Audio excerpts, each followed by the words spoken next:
wabarakatuh. Innal hamdalillah nahmaduhu wa nasta'inuhu wa nastaghfiruh wa na'udzu billahi min syururi anfusina wa min sayyiati a'malina. May yahdihillahu fala mudhillalah wa may yudlil fala hadiyalah.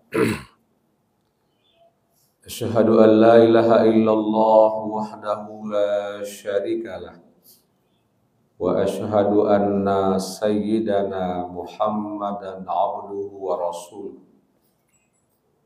Allahumma fasholli wa sallim ala hadzal nabiyil karim sayyidina wa maulana Muhammad wa ala alihi wa sahbihi ajma'in, amma ba'd.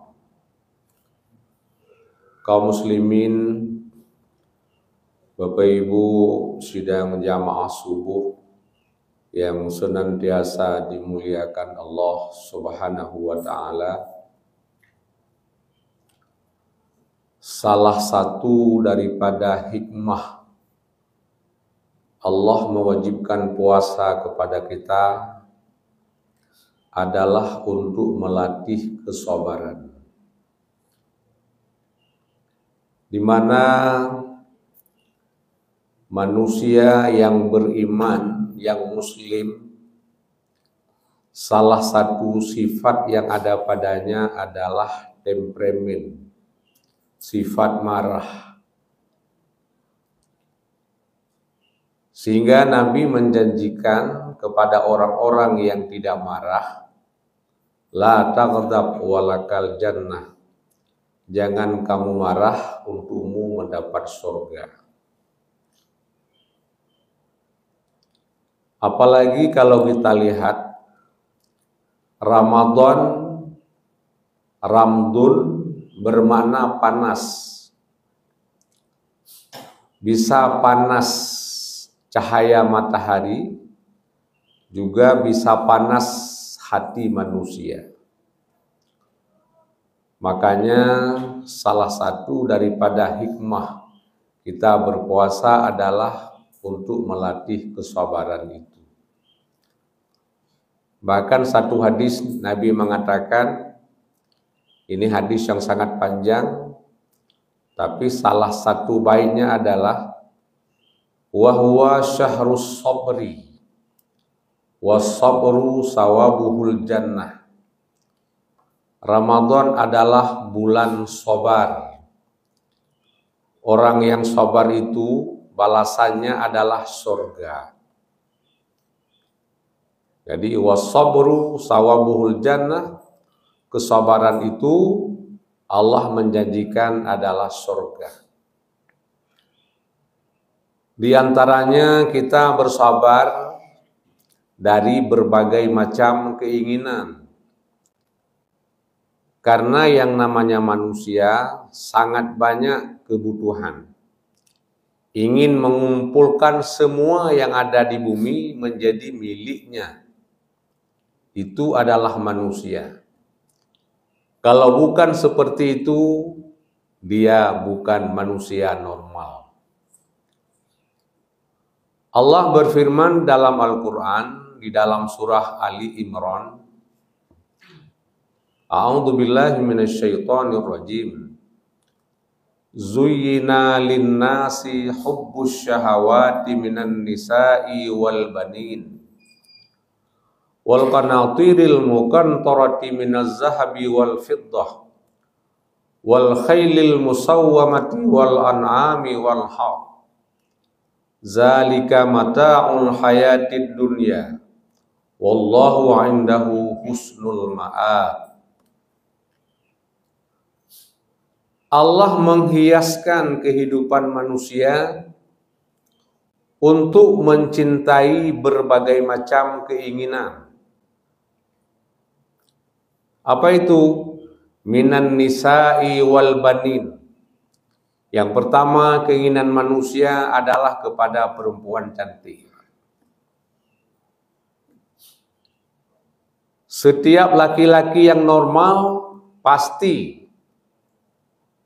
sangat suka kepada perempuan cantik.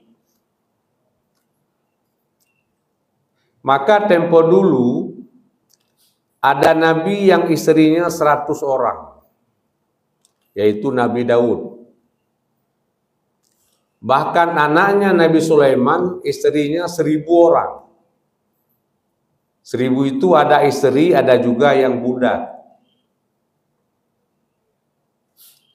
Sekarang putra mahkota Thailand atau lainnya ketika mereka bepergian dengan pesawat, dengan kapal pesiarnya, membawa selir sampai 75 orang. Itu manusia normal, memang seperti itu. Jadi kalau ada orang yang mengatakan tidak suka kepada perempuan cantik, sementara dia normal, itu abnormal namanya.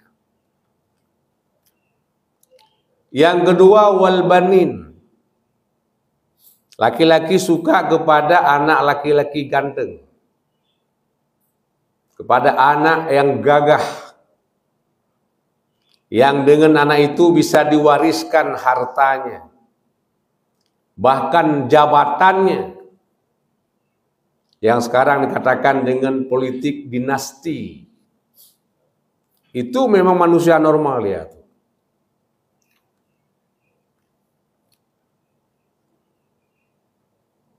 Minad dhahabi wal fiddah, ya. Kemudian mencintai kepada harta yang bertumpuk, wal kanatiril muqantarah, minaz zahabi wal fiddah, daripada emas dan perak. Jadi emas yang ada ingin dimiliki oleh yang namanya manusia. Wal khailil musawwamah, kemudian ingin memiliki kuda-kuda pilihan. Kalau dulu para raja, para nabi, para rasul, ulama, orang-orang kaya tempo dulu ada kuda merah. Kalau sekarang katakanlah Pajero, Harvard, Fortuner. Kalau dulu kuda merah, kendaraan mewah. Wal an'ami warhaq. Juga manusia mencintai binatang ternak, sawah dan ladang. Coba bayangkan. Suka kepada wanita cantik, kemudian anak laki-laki ganteng, harta yang bertumpuk emas dan perak, kemudian kendaraan mewah, binatang ternak, sawah dan ladang. Ini semua ingin dimiliki oleh yang namanya manusia. Zalika mata'ul hayatid dunya, kata Allah. Itu semua adalah perhiasan, mata benda untuk menggapai kehidupan dunia. Wallahu indahu husnul ma'ab. Namun Allah Subhanahu wa ta'ala di sisinya sudah menyiapkan yang lebih baik daripada itu. Jadi muslimin Bapak Ibu yang dimuliakan Allah Subhanahu wa ta'ala, dengan sebab berpuasa Allah melatih manusia untuk bersabar daripada berbagai macam keinginan itu. Kenapa? Karena memang Allah sudah menyiapkan surga yang lebih baik daripada apa yang diinginkan oleh manusia di muka bumi ini.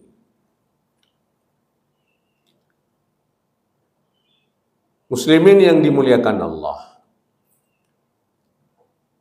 ketika satu jabatan kita amanahkan kepada orang-orang yang amanah, pada orang-orang yang bertakwa kepada Allah Subhanahu wa ta'ala, orang tersebut bisa bersabar menjaga diri untuk mengumpulkan harta yang banyak itu. Walaupun punya kesempatan untuk mengumpulkan, tapi ia bersabar. Katakanlah Umar bin Khattab. Umar bin Khattab merupakan khalifah yang kedua setelah wafatnya Abu Bakar Siddiq. Beliau memimpin 10 tahun. Ketika dia memimpin mampu menaklukkan Syria, Roma di bawah kepemimpinan Umar bin Khattab. Namun beliau ketika menjadi khalifah, badannya yang gagah menjadi kurus. Kenapa? Karena beliau tidak mengambil gaji ketika dia menjabat. Umar setelah selesai sholat subuh, pergi ke pasar berjualan bersama dengan pedagang kaki lima lainnya. Dia pun bukan pedagang hebat, bukan laksana Umar bin Auf, Abdurrahman bin Auf, tidak. Pedagang kaki lima. Untuk menafkahi diri dan keluarganya. Kemudian habis sholat duhur, beliau memimpin umat sampai kepada asar, sampai maghrib. Selesai Isya, Umar belusukan.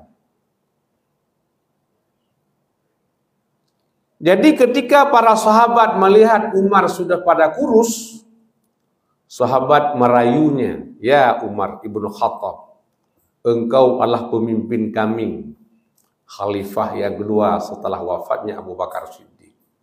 Ambillah sedikit gaji, karena engkau telah mengurus kami semua. Jangan sampai engkau kurus seperti ini, pun tak gagah di hadapan umat." Ketika itu Umar mengambil gaji sedikit dari Baitul Mal. Namun apa yang terjadi muslimin sekalian? Suatu ketika Abdullah bin Umar, anaknya, ingin mengganti baju. Karena dia punya 2 baju, Pak. Seorang anak presiden, dia punya 2 baju. Ketika satu dipakai, satu dicuci, dijemur. Dan bergantian. Satu ketika dia bilang, "Ya, saya ingin beli baju baru satu lagi." Umar marah. Jadi gara-gara kamu anak khalifah, kamu ingin pakai baju baru? Bukan, ayah. Tapi ayah pada malu. Karena orang-orang melihat penampilan anak seorang khalifah seperti ini. Umar memahami kehendak daripada Abdullah bin Umar. Apa katanya? "Nak, tolong datang ke kantor Baitul Mal. Di situ kamu bilang kepada bendahara Baitul Mal, tolong berikan gaji ayah saya bulan depan. Karena kamu ingin beli baju baru. Kalau sekarang katakanlah kasbun, Pak." Dengan gagah berani, Abdullah orangnya sangat ganteng, dia datang ke bendahara Baitul Mal. "Assalamualaikum." "Waalaikumsalam. Salam ayah saya kepada kalian." "Kalian tahu kan siapa ayah saya?" "Siapa tidak, Umar bin Khattab." Katanya. "Jadi apa tujuanmu, nak?" "Begini, ayah saya minta gajinya bulan depan untuk diberikan bulan ini karena kami punya kebutuhan." Apa jawaban bendahara Baitul Mal? "Nah, siapa bisa jamin ayahmu bulan depan masih jadi khalifah? Siapa bisa jamin ayahmu bulan depan masih hidup? Sehingga gaji yang saya keluarkan tepat untuk ayahmu. Tidak ada orang yang bisa menjaminnya.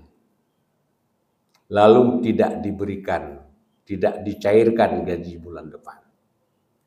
Abdullah pulang, bertemu dengan ayahnya. Bagaimananya? Ya ayah, diceritakanlah oleh Abdullah kepada Umar bin Khattab tentang peristiwa dia di kantor Baitul Mal tadi.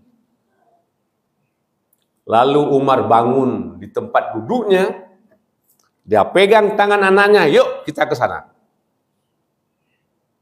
Jadi Umar bersama dengan ayahnya berangkat dengan kuda menuju ke kantor Baitul Mal. Ingin bertemu dengan bendahara Baitul Mal. Coba bayangkan, Pak. Kalau wali kota hari ini datang bertemu dengan saya misalnya, atau Bang Yuswardi hari ini, akan diapakan kita?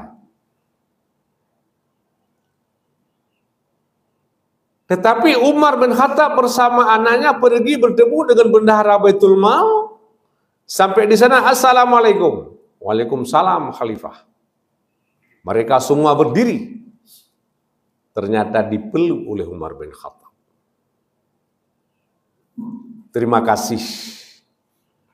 Terima kasih kepada kalian semua. Andalah yang telah menyelamatkan diriku daripada keputusan yang salah. Memang tidak ada seorang pun yang mampu menjamin bulan depan saya bisa menjabat. Saya masih bisa menjabat. Terima kasih. Ditepuk pada bahu kepala Baitul Mal, Umar pulang dengan tangan hampa. Coba bayangkan muslimin sekalian. Umar adalah orang yang sangat gagah, sangat berani. Dia sebagai khalifah, tapi dia sabar. Tidak menginginkan berbagai macam harta. Bahkan salah satu wasiat Umar kepada anaknya, nak, karena ketika Umar sakit-sakitan, masyarakat sudah menawarkan Abdullah salah satu jadi khalifah. Jangan, cukup aku jadi khalifah. Kamu jadi masyarakat biasa saja.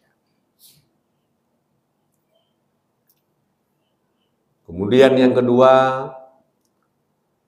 dengan berpuasa ini kita dilatih untuk jujur. Menjadi orang yang jujur. Sehingga Allah mengatakan dalam hadis kudusi, kullu amali ibn Adam lahu illa sauma fa innahu li wa ana ajzi bih. Semua amal anak Adam kembali kepadanya kecuali puasa untuk saya. Dan saya yang akan membalas amal puasa. Kenapa? Karena orang yang puasa itu adalah orang yang paling jujur. Ketika pada malamnya kita berniat nawaitu shauma ghadin anadai fardhi ramadhani hadis sanati lillahi ta'ala. Kita berpuasa sampai terbenam matahari. Dari terbit fajar hingga terbenam matahari. Kendati pun kita berada dalam satu kamar sendirian, di dalamnya ada kulkas, ada makanan, ada minuman, ada es dan sebagainya, kita tidak akan makan. Kenapa? Kita hanya takut kepada Allah Subhanahu wa Ta'ala. Makanya kalau dengan berpuasa itu kita tidak jujur di kemudian hari, sama dengan puasa kita tidak berefek. Makanya ujung daripada ayat puasa, kutiba alaikumus syiyam kama kutiba alal ladzina min qablikum la'allakum tattaqun. Orang beriman itu diwajibkan berpuasa sebagaimana kepada orang-orang sebelumnya, la'allakum, semoga kamu bertakwa. Di bulan Ramadan kita tidak mau berbohong. Kita tidak mencaci maki, kita tidak fitnah. Kita menghindari daripada hal-hal yang haram bahkan yang subhat. Maunya setelah Ramadan kita langgengkan seperti itu. Jangan Ramadan berlalu, kita kembali kepada semula. Namun Allah mengatakan walitukmilul iddata walituqabbirullaha ala ma hadakum wala'allakum tashkurun. Bagi orang-orang yang telah menyempurnakan bulan Ramadan, yang berpuasa 1 bulan. Walitukbirullah, lalu mengagungkan nama Allah dengan bertakbir, yaitu beraidil fitri. Sama dengan Bapak Ibu, siapa orang yang beraidil fitri itu? Adalah orang-orang yang sempurna berpuasa 1 bulan. Sempurna bagaimana? Sempurna mengumpulkan apa saja yang kita kerjakan di bulan Ramadan. Karena orang beriman pokoknya puasa. Kemudian temannya puasa adalah sholat malam, tarawih, witir, tahajud. Temannya puasa adalah baca Al-Quran. Temannya puasa apa? Memberi makan kepada orang yang buka puasa, itikaf di masjid. Dan kita pun berbaik-baik dengan tetangga.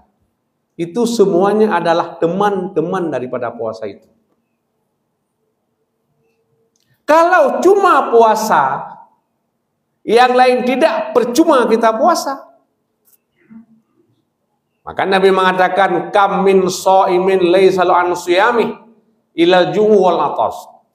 Banyak sekali orang yang berpuasa namun tidak ada puasa baginya, yang ada hanya haus dan lapar. Makanya di samping kita berpuasa merupakan ibadah pokok, kita menemani puasa itu dengan berzikir, dengan membaca Al-Quran, dengan itikaf, dengan sholat malam, dengan tidak caci maki, dengan tidak berbohong, dengan tidak mengupat, dan sebagainya. Itu sama dengan walitukmilul iddah, kita sudah menyempurnakan bulan puasa. Kembali ke tadi, dengan puasa itu melatih menjadi jujur. Setelah Isya, Umar bin Khattab belusukan. Satu malam Umar bersama sahabat dalam belusukan itu bertemu dengan satu rumah di mana di dalamnya sedang terjadi dialog di antara ibu dan anak gadisnya. Rupanya di rumah itu Bapak Ibu sekalian adalah ada produksi susu murni. Pada malam itu kurang cukup. Biasanya 12 botol, hanya 11 botol. Ibunya mengatakan, nak, campur saja untuk menggapai target 12 botol. Jangan, Mak. Umar marah. Umar sering mengatakan kepada kita, man ghasyana falaysa minna. Dia membaca hadis Nabi, siapa saja yang curang, bukan umatku. Siapa saja yang menipu, dia bukan umatku.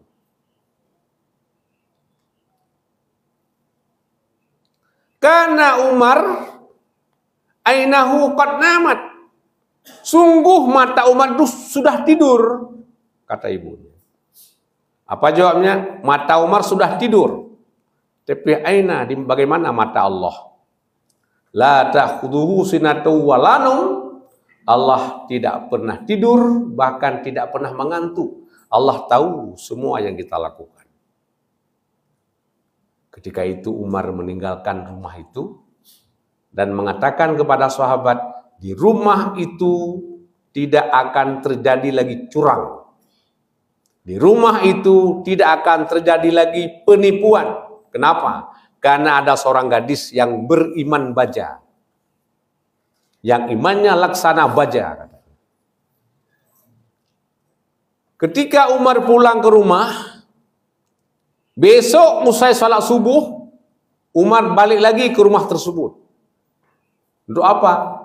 Untuk melamar gadis itu kepada putranya, Is bin Umar. Jadi gadis itu dijadikan sebagai menantu Umar bin Khattab. seorang gadis miskin, Pak, dijadikan menantu presiden. Dalam perkawinannya melahirkan seorang anak yang bernama Abdul Aziz. Abdul Aziz melahirkan seorang anak yang bernama Umar bin Abdul Aziz, yang kita kenal sangat adil, Pak. Jadi Umar bin Abdul Aziz adalah cicit daripada Umar bin Khattab, yang dianya merupakan orang kaya raya, namun akhirnya kepada diberikan jabatan khalifah. Ketika dia diangkat jadi khalifah, ketika dia berbaiat, dia sumbangkan emas, berlian, intan, mutiara yang dia punya, dia wakafkan untuk negara. Bahkan istrinya ngomel pada waktu itu. Dia mengatakan, kalau kamu pilih emas, pilih saja, tinggalkan saya. Kalau kamu pilih saya, tinggalkan emas itu. Disumbang Pak semua itu negara. Jadi Umar bin Abdul Aziz, dia kaya, ketika mendapat jabatan dia menjadi miskin, Pak. Tapi masyarakat makmur, sehingga salah satu stigmanya, apabila ada seekor kuda mati di ujung sana, saya diperiksa oleh Allah Subhanahu wa Ta'ala nanti. Masyarakat makmur luar biasa, Pak. Bahkan kisah Umar bin Abdul Aziz ini dicatat di berbagai macam sejarah Islam. Bahkan dalam sejarah non-muslim pun dicatat bagaimana pemerintahan Umar bin Abdul Aziz. Masyarakat pada makmur, sementara dianya adalah miskin. Dari kaya menjadi miskin. Kalau kita sekarang dari miskin menjadi kaya. Ini yang berbeda, Pak. Jadi makanya salah satu hikmah daripada berpuasa adalah untuk melatih kesabaran dan untuk melatih kejujuran. Semoga bermanfaat. Subhanakallahumma wa bihamdika asyhadu an la ilaha illa anta nastaghfiruka wa atubu ilaika.